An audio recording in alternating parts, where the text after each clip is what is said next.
Smart super Sundar Nemani వీక్షకులు స్వాగతం.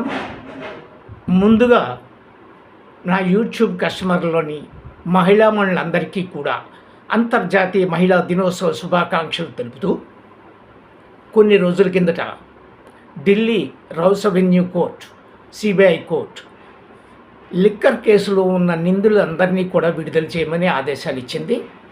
దీనికి సంబంధించిన ఏ రకమైన సాక్ష్యాధారాలు లేవు కాబట్టి వాళ్ళందరినీ నిందితులుగా విడిచేయం. ఇది అంతవరకు బాగానే ఉంది. కానీ అరవింద్ కేజ్రీవాల్ రాజకీయ జీవితాన్ని కోల్పోయాడు కదా. మనీష్ సిసోడియా కూడా ఉప ముఖ్యమంత్రిగా ఉన్న మనీష్ సిసోడియా ఆయన కూడా చాలా 2 సంవత్సరాలకు దగ్గరగా ఆయన తిహార్ జైల్లో ఉన్నాడు. అలాగే తెలంగాణ జాగృతి అధ్యక్షురాలు కవిత కూడా కొంతకాలము 7-8 నెలలు జైల్లో ఉండడం జరిగింది. మరి వీళ్ళు కోల్పోయిన జీవితకాలాన్ని ఎవరు తిరిగిస్తారు? రాజకీయ జీవితం ఆ టైంలో అక్కడ ఈయన్ని విక్టిమ్గా చూపించడం ద్వారా అక్కడ ఇంకొక రాజకీయ పార్టీ అధికారంలోకి రావడం జరిగింది. ఇందులో వీళ్ళు అసలు ఏమీ చేయలేదు అని చెప్పి సిబిఐ ఇన్వెస్టిగేట్ చేసిన దాన్ని సిబిఐ కోర్టే కొట్టేసిందంటే రేపు హైకోర్టు ఏమి చెప్తుంది?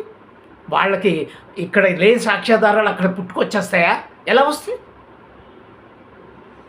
కానీ దీని ప్రభావం, ఇలాంటి కేసుల ప్రభావం రేపు జరగబోయే బెంగాల్, తమిళనాడు ఎన్నికల్లో ఖచ్చితంగా ప్రభావం చూపిస్తుందని మాత్రం నేను చెప్పగలను.